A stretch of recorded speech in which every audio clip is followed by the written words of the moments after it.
Hi everybody, my name is Tony Grillo. Welcome to my channel, Wisconsin Hugs. I am at work. I'm busy, so I'm not going to be on here very long. But I thought I'd show you guys my break room here. Actually, the back room. So this is where I work right now. And as you can see, we had a walk through and trying to get everything clean and organized. And I even got certified for running all the lifts that are around here. So my first pallet up there, my first pallet of Pepsi, and yeah, so this is our credits right there. And yeah, right now I got to clean this mess up. So that's what's going on right now. Well, hi there, everybody. It's my Monday today. I'm off my normal Walmart job, and did a little bit of door dashing yesterday, and I actually did pretty good. I was out there for about 3.5 to 4 hours, and I did like almost $70 gross. So, which means I probably made, I don't know, maybe I get the net, you know, like what is it, about 40 bucks probably for you know, so that's not bad. But so anyways, I was waiting for an order, and that last little video clip, that was me at work.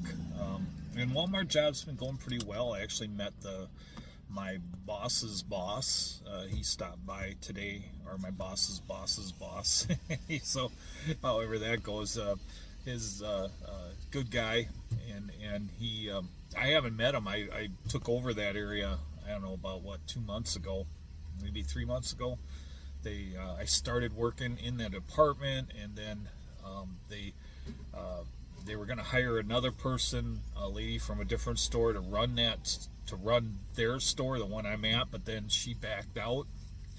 And so they took me from the door greeter job, and they said, you know, you were a truck driver at one time. We think you'd be perfect for this position back there, because now you get to be a receiver and you get to deal with truck drivers. So yeah, I took it, and so I showed you that little clip of you know, my area back there, and worked really hard to get that area organized, because I know the first time I was shown that area by my boss, it was a total mess. I'm not nothing against the guy that ran the area, because, you know, he'd been there like 20 years, and he, you know, everybody likes him. I mean, he was very popular with all the drivers, with all the merchandisers, maybe too popular from what I was told, because it seemed like he was. It seemed like when they hired me, they wanted somebody in there that wasn't maybe wouldn't allow these guys to get away with some of the stuff that they've been getting away with years, because a lot of these merchandisers would come in and they just leave their stuff laying everywhere, and apparently that was kind of bothering management, and they'd come in and the place would be a mess. And then people from even our own store, other departments, would also throw a bunch of their stuff in our area with the sodas and everything, and so they were leaving their stuff everywhere, and nothing was being done about it. And I mean, when I went in there, like where my desk was, if you saw that very video, there was stuff, there would be inventory stuff that would go from the door, and it went all the way to the desk, and it actually covered the desk. And so I saw that, and I even made a joke about it to my boss. I said, boy, this place doesn't look very well organized, you know. And you know, if I was a driver walking in here, I'd be shaking my head, you know.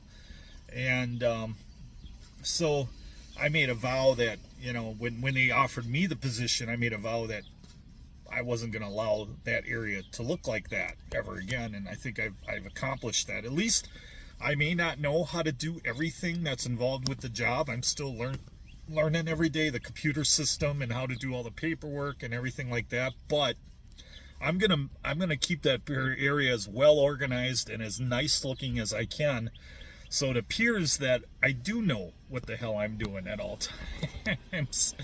So right now I'm waiting for a DoorDash order. I am door dashing. I got my dog right here. He's laying here. He's like right. I don't know if you can see him or not, but he's like laying on my lap there. We just went for a walk this morning, and yeah, his ears perked up because he heard the term walk. And so thought I'd make a quick video. You know, it's ever since I've had to switch careers and I couldn't drive anymore, couldn't drive semi anymore because of health reasons. You can watch my earlier videos, find out exactly what the heck happened there, but I'm not going to be talking about it anymore because I've had a full recovery, and I'm fired up, ready to go back and work and enjoy life again. But you know, it kind of sucks because I was going through my insurances, and I was talking to one of these guys. He was trying to sell me it was insurance, mortgage insurance, you know.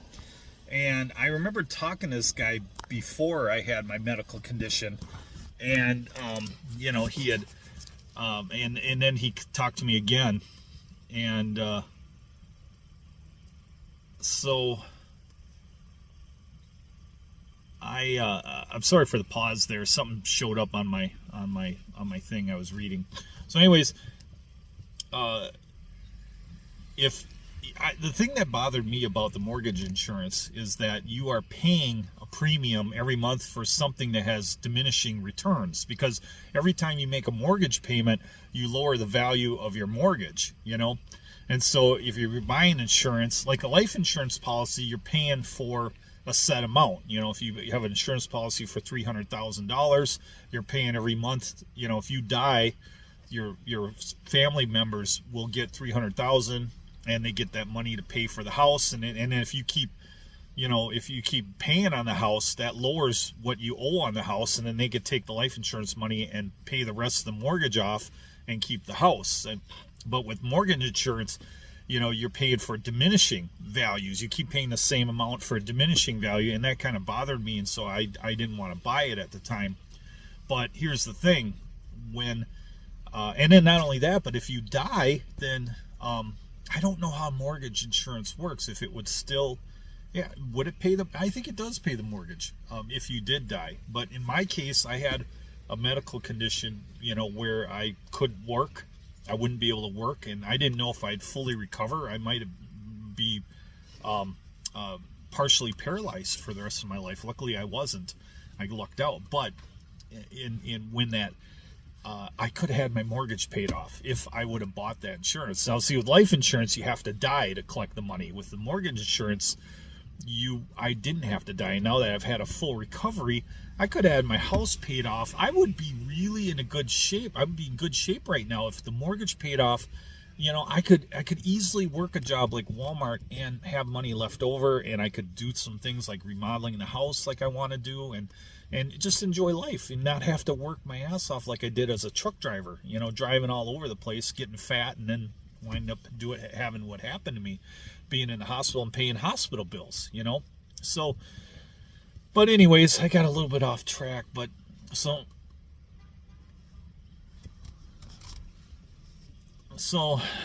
I got stuff going on, and people call me too. I'm losing my train of thought here. Yeah, so anyways, my life, you know, is totally switched around. I've been a truck driver for 22 years, and now I've been forced to have to do something else. And so I've been, you know, I applied for a bunch of different positions, and Walmart was the only one that took a chance on me. So I am very thankful to Walmart for actually giving me an opportunity, giving me a shot. So, you know, I'm going to give them everything I got. I'm going to try to do that job the best I can. And I want to prove to myself that I can do the job, you know, and do a good job for them and run that receiving department as best I can. And, you know, I'm going to have some hiccups along the way. Luckily, I got great merchandisers there that are helping me out and are training me on the job, and they've been very patient with me. Some of them, are kind of funny. Like, I got this one lady, Frito-Lay driver. I like her. She's awesome. She's such a great worker. I'm so glad she's my driver that comes in. But she I don't know. I've had some hiccups with her where, like my system broke down and then I had to redo an order, or something happened, or maybe something come up on the scanner and I didn't quite know how to resolve the situation, and I had to get management to come in. I know one time I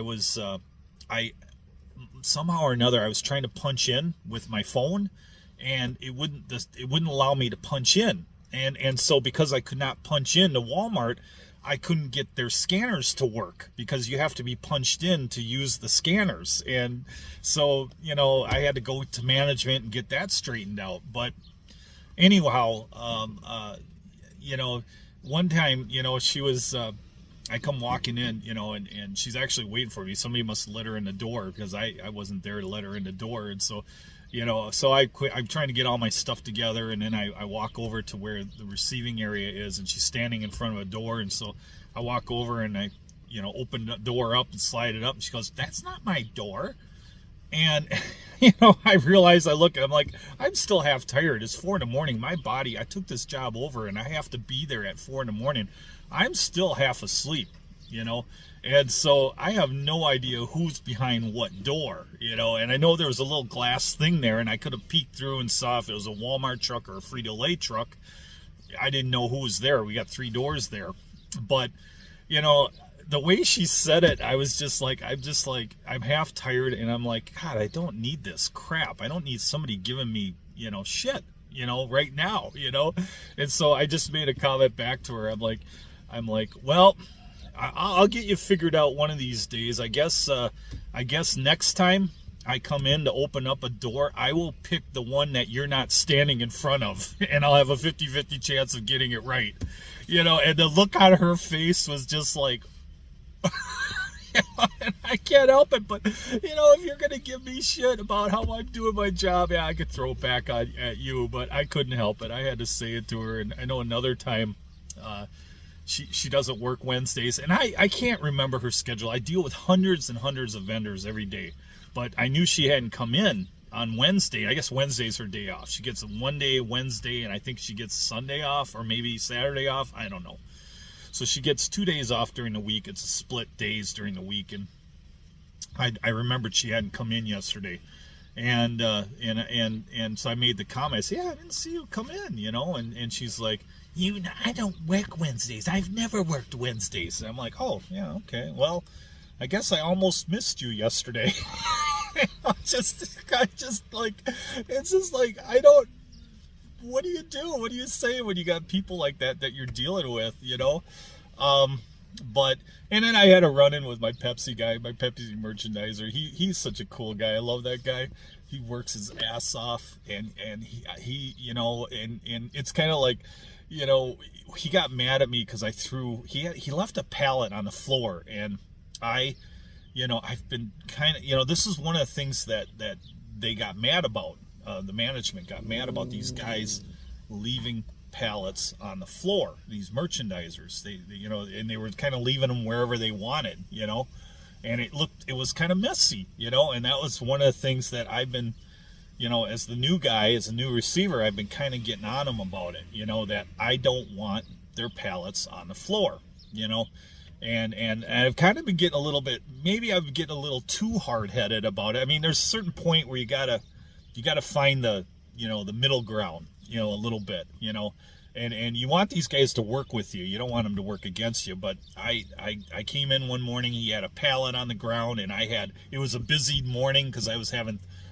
all the trucks were coming in. I had all 3 soda guys coming in, Coke, Pepsi, 7-Up, and then I had the milk guys coming in, and I don't have a lot of room in that back room area, and Frito-Lay was coming in, and so. And also I have Goya, and I have Schwann's, and I have McLean all coming in, and I need space for all those guys, and there's not a lot of space in my back area. and he left a pallet there, and it only had like maybe 10 items on that pallet, but I kind of got ticked off about it, and so I took his pallet. It only took me 10 minutes, and I threw his stuff on the very top shelf of the thing. And then he came in and he saw it, and he got really pissed at me. He started yelling at me just like crazy. He got upset. He, whatever. And he's, "Are you fucking with me? Are you fucking with me?" And I said, "No." I said, I needed space. You left a pallet on the floor. I needed the space. I threw your stuff on the shelf. That's all that I did.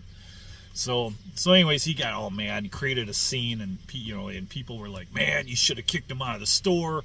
You should, But I'm like, it was kind of like when Travis Kelce was yelling at his coach during the Super Bowl. It was kind of like that.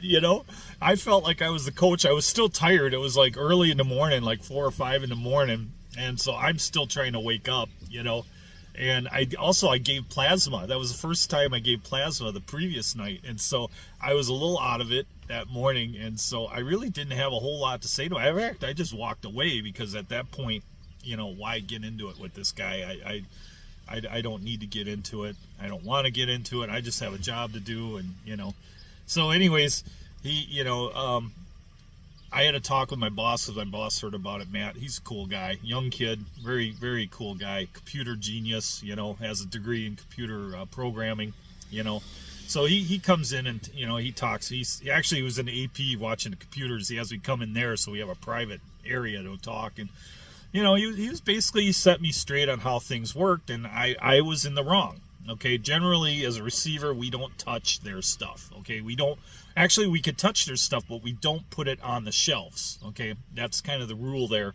And I was put stuff on the shelves. I mean, we can once in a great while, but not consistently all the time. And basically, if they leave a pallet on the ground, what we need to do is wrap it and throw it, put it on a pallet jack and lift it all the way up in the air. And then if they want that pallet, we'll have to lift it back down. So what he did was he got my certifications done.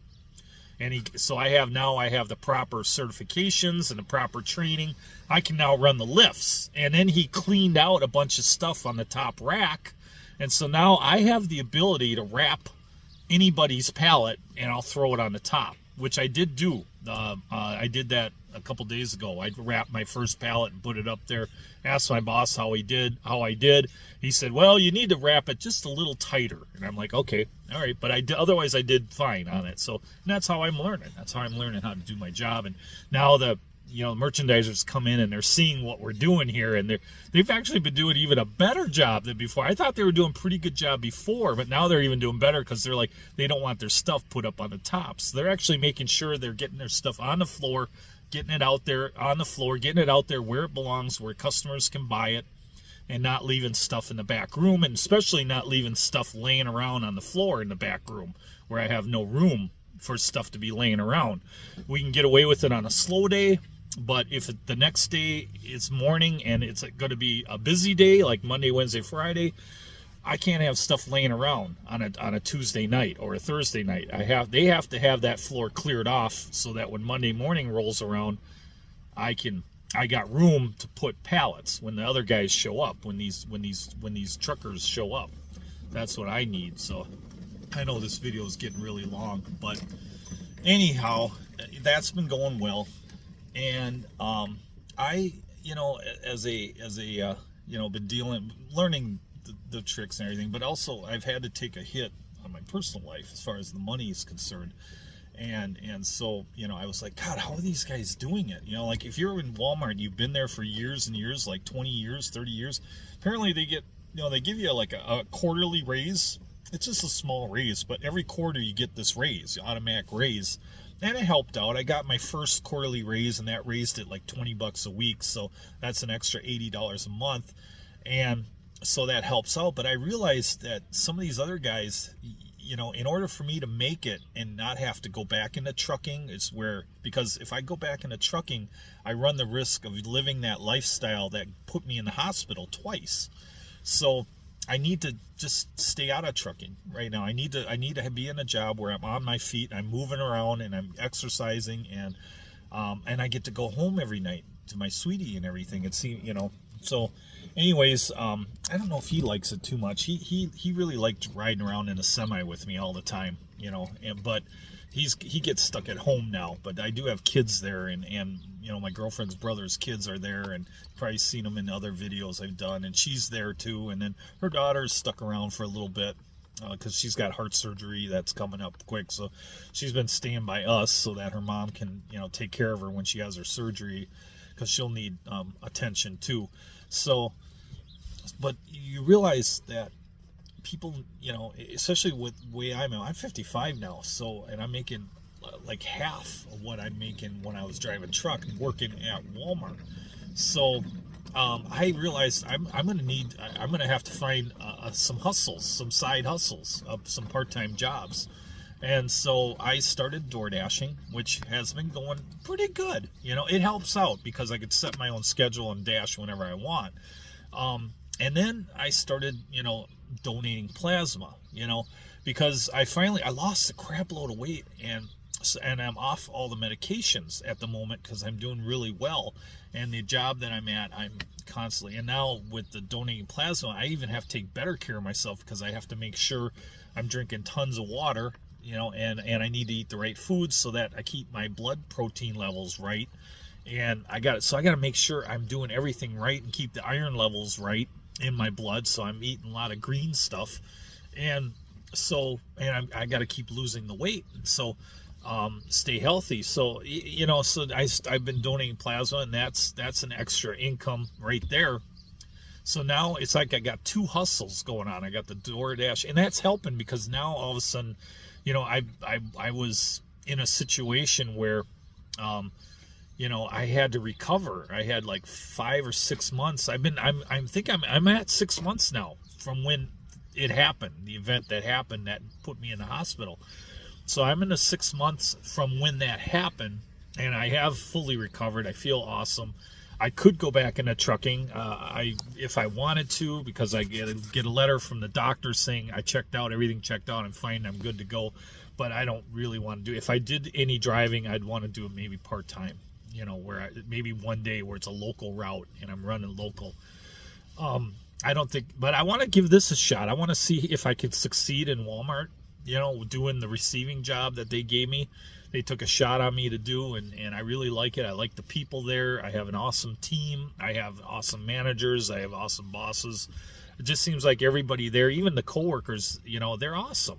People are just at my store, the Franklin store in Franklin, Wisconsin on 27th Street. Just, I really enjoy everybody that's there. I like working there. But I realized I'm going to need a side hustle. So yeah, that's what I've been doing. And then I came across, I got sent something like, when you're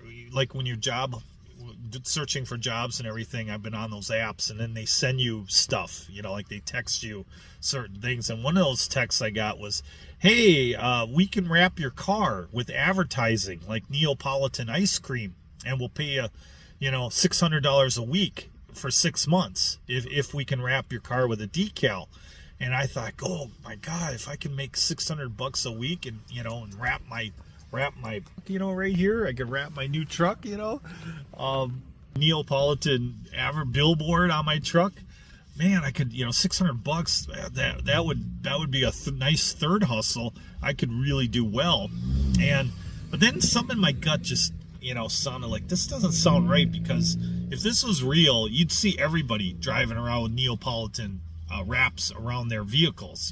I mean, everybody be doing it, right? So I did Google it, and apparently it is a scam. It's a total scam. What these companies do is they'll send you a check for like $3,500. They'll tell you to keep the $500, and then they'll tell you that you need to send $3,000 to a company that will wrap your car, and then you'll find out that the check is a fake check, and so you will wind up owing the bank $3,500, and your car never gets wrapped, and you never get any money at all. It's just a total scam. They're trying to scam you out of $3,500 because they send you a bad check, and then they want you to send their fake company $3,000. And so what happens is that, yeah, you're on the hook, for that for that $3,500, that bad check. And then I think not only is that check bad, but then you're also, if you give them $3,000, yeah, it's got to be the $3,500 you're out. I was trying to think if you're out another $3,000, but no, that's not right. You'd just be out $3,500.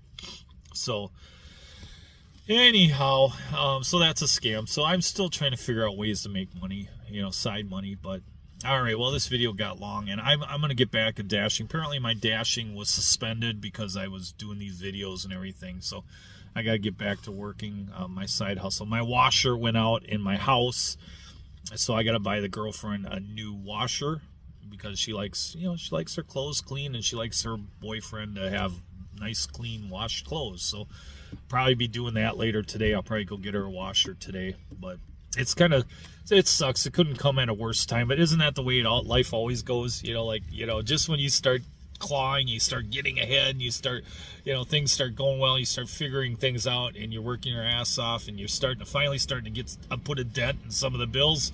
Yeah, then a washer goes out. But hopefully I can find a nice one that's not too expensive, and we'll go from there. So, all right, everybody. Hey, I hope you have a. Oh yeah, I almost forgot to tell you all. As far as me with the Pepsi merchandiser, hey, I made a mistake, and I went up to him and I apologized. I told him, hey, I'm man enough to admit if I made a mistake, I'll let you know. And I apologized to him, and he was super cool about it. Me and him are buddies again. So, and he's a good guy, and so I don't want to see him get let go because he's a young guy. He's like 30s. I don't even think he's 30. He looks like he's in his 20s. But anyways, good hard worker. And you can't, if I lose him, I run the risk of Pepsi hiring some lazy knob to come into the store that doesn't want to do anything.